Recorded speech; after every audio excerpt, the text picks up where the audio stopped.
South Korea చెప్పు.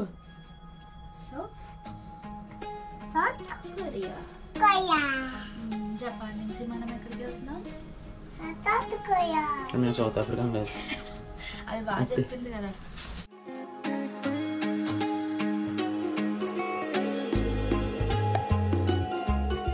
Hello అండి, అందరికీ hi. Welcome to our channel జాస్ ఫ్యామిలీ.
ఇంతకీ మేము ఎక్కడికి వెళ్తున్నాం స్టార్టింగ్లో మన జియా చెప్పేసింది కదండి మీకు. అదేనండి, ఫుకోకా నుంచి సౌత్ కొరియా వెళ్తున్నాం. అంటే ఫుకోకా అనేది జపాన్లో ఒక సిటీ. ఇక్కడి నుంచి డైరెక్ట్ సౌత్ కొరియాలో బోసాన్ అనే సిటీకి బై ఫెర్రీ వెళ్ళొచ్చు. అందుకనే ఇంత చివరికి వచ్చి ఇక్కడి నుంచి ఫెర్రీ ఎక్కుతాం. యాక్చువల్గా చెప్పాలంటే ఇంకా ఫ్లైట్లో గమ్మున వెళ్ళిపోతాం. దీనికంటే ఒక 500 తక్కువ కూడా ఉంటుంది ఫ్లైట్ అయితే. కానీ సపరేట్గా దీన్నే సెలెక్ట్ చేసుకున్నాం. మళ్ళీ ఫెర్రీ మీద ఎప్పుడు కంట్రీ దాటలేదు కాబట్టి.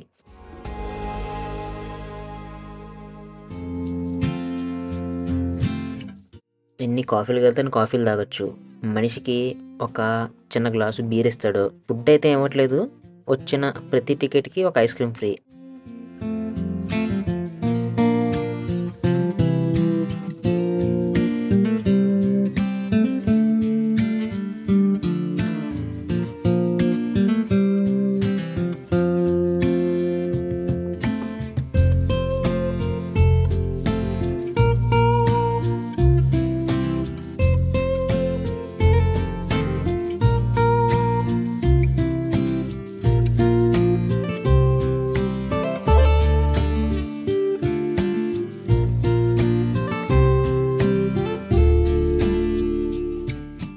టైం సేవ్ అవుతుందని చెప్పి ఫ్లైట్లో వెళ్ళాలనుకోండి, ఈ ఎక్స్పీరియన్స్ రాదు కదా మనకి.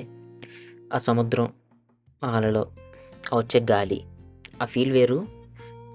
మనం ఎప్పుడన్నా ఇలా జపాన్ కనుక మీరు ప్లాన్ చేసుకుంటే సౌత్ కొరియాతో పాటు ప్లాన్ చేసుకోవడం బెస్ట్. ఎందుకంటే మనకే ఇండియా నుంచి జపాన్ వెళ్ళాలంటే ఫ్లైట్ టికెట్ కాస్ట్ ఎక్కువ.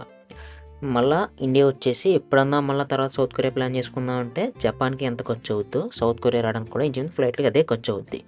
అది మీరు అక్కడి నుంచి డైరెక్ట్ జపాన్ నుంచి సౌత్ కొరియా వెళ్ళిపోను అనుకోండి, తక్కువ ప్రైస్కి అయిపోద్ది. మ్యాక్సిమం మీకు ఎంత పెద్ద సిటీ నుంచి అయినా జపాన్ నుంచి సౌత్ కొరియా ఒక 2500 నుంచి 3000 మ్యాక్స్ అంతే ఉండదు. టికెట్ అంత మించి ఉండదు. తక్కువ సీజన్లో అయితే, కొంచెం పీక్ సీజన్లో అయితే ఒక 8000 దాకా ఉంటుంది. అదే మన ఇండియా నుంచి చూసుకుంటే మీరు చెక్ చేసుకుంటే ఎంత ఉంటుందో భారీగా ఉంటుంది.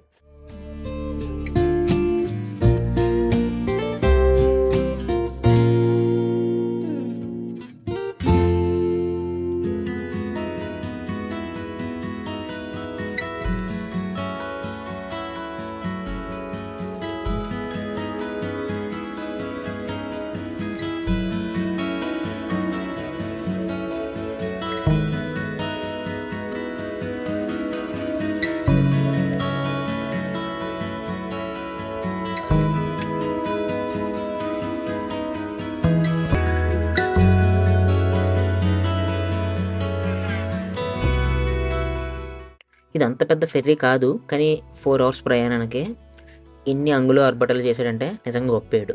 ఇచ్చిన డబ్బులకి మంచి న్యాయం చేశాడు. ఎందుకంటే ఫుడ్ పెట్టకపోయినా డ్రింక్స్ ఇచ్చాడు, ఐస్ క్రీమ్ ఇచ్చాడు, పిల్లలు ఆడుకునే ప్లే రూము. ఇంతకు మించి 3 గంటల ప్రయాణానికి అంత మించి హసించకూడదు కదా మనం కూడా. ఫుడ్ పెట్టలేదంటున్నాను, మర్చిపోయాను. ఇందాక మీకు కేక్ చూపించా కదా, అదే డోరా కేక్, ఆ టైప్ కేక్, అదే రైస్ కేక్ అంటాం కదా. టేస్ట్ అయితే నెక్స్ట్ లెవెల్లో ఉంది. అది ఫుడ్డే, బ్రేక్ఫాస్ట్ కింద ఇచ్చాడు. చాలా బాగుంది అయితే మాత్రం. అది ఎప్పుడు మిస్ అవ్వకుండా చెప్పని వస్తే మాత్రం రైస్ కేక్ ఖచ్చితంగా తినండి.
భూషణ్ వచ్చండి.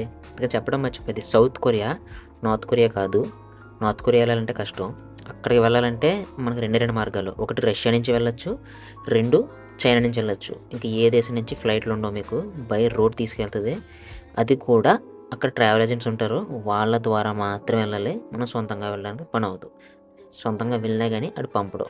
ఈ 2 దేశాల నుంచి, చైనా, రష్యా, ఈ 2 దేశాల నుంచి మాత్రమే బై రోడ్ పంపిస్తారు వాళ్ళు టూరిజం.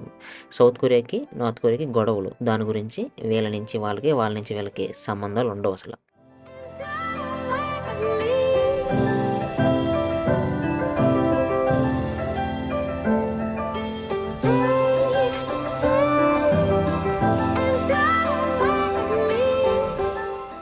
ఈ సౌత్ కొరియాలో మొత్తం అందరికీ చిన్నపిల్లలు అంటే ఇష్టం అనుకుంటుంది. ఏంటంటే ఇక్కడ పిల్లలు తక్కువ, పెళ్ళిళ్ళు చేసుకోవడం ఎందుకు, పిల్లలకి అండం ఎందుకన్న ఉద్దేశంతో ఉంటారు ఇక్కడ అందరూ. ఎలా చూసినా అదే కరెక్ట్ అనుకోండి. కానీ మనకి ఇక్కడ తప్పదు కదా, పెళ్ళి చేసుకున్నాం కాబట్టి ఈదాలి. సముద్రం ఈదినట్టు ఈదుతూ ఉండాలి. అసలు చెప్పొచ్చేది ఏంటంటే, ఒక ముసలాయన కూడా కాదు, ఒక 60 సంవత్సరాలు 50 సంవత్సరాలు ఉంటాయి.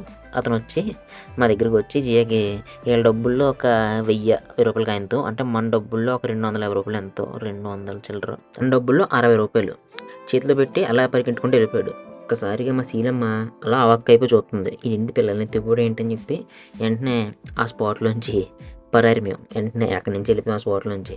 మళ్ళీ ఎవడొస్తాడు ఏం చేస్తాడని చెప్పి భయమేసి. ఇంతకేంటంటే ఆరాధిస్తే సౌత్ కొరియా వాళ్ళకి చిన్నపిల్లలు అంటే ఇష్టం. ఎందుకంటే ఇక్కడ యంగ్ జనరేషన్ బాగా తక్కువ, చిన్నపిల్లల జనరేషన్ అరకొర కొడుతుంటారు. కొంతమంది అయితే పిల్లల బదులు కుక్కలను పెంచుకుంటున్నారు ఇక్కడ. పిల్లల కంటే కుక్కలు బెస్ట్, ఎందుకంటే వాళ్ళని పెంచుతా వాళ్ళని పోషిస్తూ ఉండాలని చెప్పి పిల్లల బదులు కుక్క పిల్లల్ని పెంచుకుంటున్నారు అంతే. ఇది ఈ దేశం.